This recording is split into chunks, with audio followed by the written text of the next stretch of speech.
Well, hello, ladies and gentlemen. Welcome to Charts and News. I believe it is episode 30 today. We got a different kind of episode. I'm going to make it short and sweet. I couldn't find much news surrounding stocks today. I guess we could look at an economic calendar, but as we speak, I'm looking at this is a different type of video. Make sure you guys subscribe. We got innovative new videos showing different ways to trade, different approaches, and what we think is going to happen in the market. Let's do this. Okay, so I want to look at the Nasdaq. We see what looks like bullish divergence and a kind of an island reversal to the bullish side. Let's look at a daily chart. However, that's only a lower time frame. That was a 1 hour chart. Excuse me, guys. I'm sick. I'm a little bit sick, by the way, but that's why my voice is really deep. So we don't know. This is like a gapping down doji, which is usually bullish. I think on Bolkowski's candlestick indicator it says 56% of the time that's a bullish reversal. So that's cool. But I'm trying to get creative because this doesn't seem certain enough to me. So yesterday I was looking at Forex markets and seeing how this could possibly give us a better indicator of where the market is going, because the relative strength of the dollar, in my personal opinion, is such a powerful indicator of where the economy and markets are. I guess that's a good way to put it. So we start. What I'm going to be looking at is the U.S. dollar's relative strength compared to the Canadian dollar, the Japanese yen, the Great British Pound, and the euro. So the Canadian dollar is just in a trend. You want to see it break below this trend line before you short the market.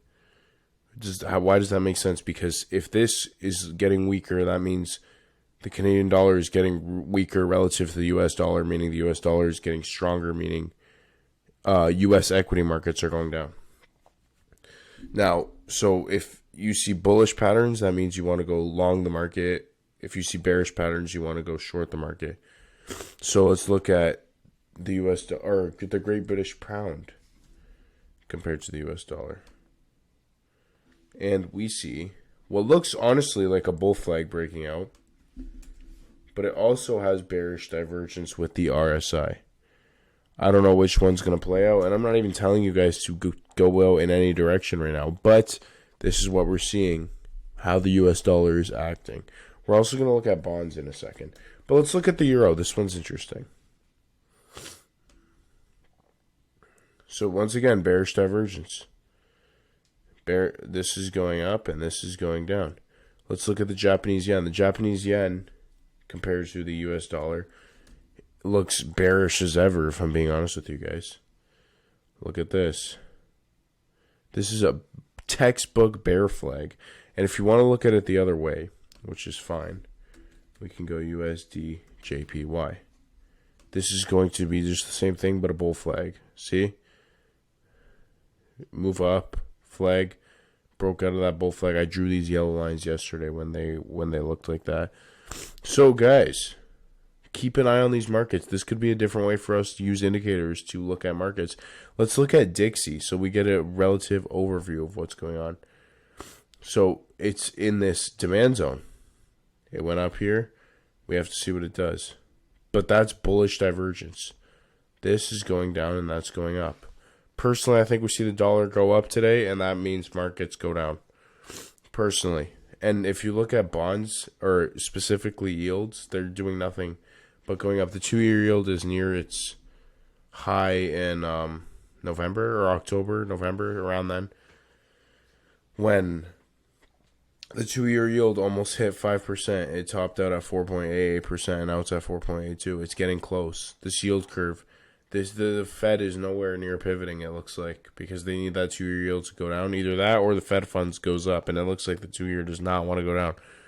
So, yeah, but the bond market is showing bearish signals galore right now.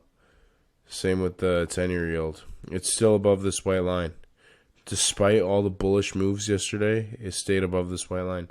So, we keep an eye. The dollar and the bond market. Keep an eye on these Forex markets, guys. I'm serious. This is the relative strength of the dollar. And look, for some reason, it's cratering. But We got that bullish divergence. We have a crazy bull flag on US dollar to Japanese yen.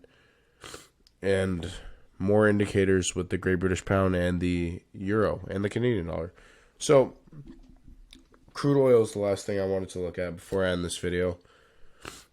Because it's in this triangle. And this blue line is the 200-day moving average. If I had to bet, honestly, guys, it's going down. I don't need to look at an RSI. Sometimes you guys got to learn. Well, me too. We have to learn how to trade with very little indicators, and just chart patterns or shapes, I guess you can call it. But this, you want to see it break out of the triangle, and I think we might see it go above this, but fake out and go down. I don't know though. But as far as I'm concerned, let's look at a lower time frame.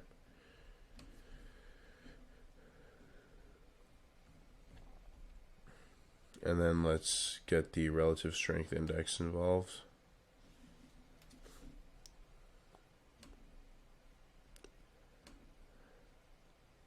Alright, there's nothing we can see right now. We don't know what's going on. But anyways, guys, yeah, that's it for today. We got that short and sweet video. But you guys got to keep an eye on these markets. We should learn how all markets work, Forex included. We should understand what dictates. Is the market dictating where the dollar goes, or is the dollar dictating where the market goes? And maybe it's sometimes 50-50, and we got to know when to pull the trigger. Be emotionally stable. It's not about it's not about the quantity of trades you win, it's about the quality of trades, guys. Okay, so yeah, that's it for today. Short, sweet, good stuff. I love you guys. Keep making money. Peace.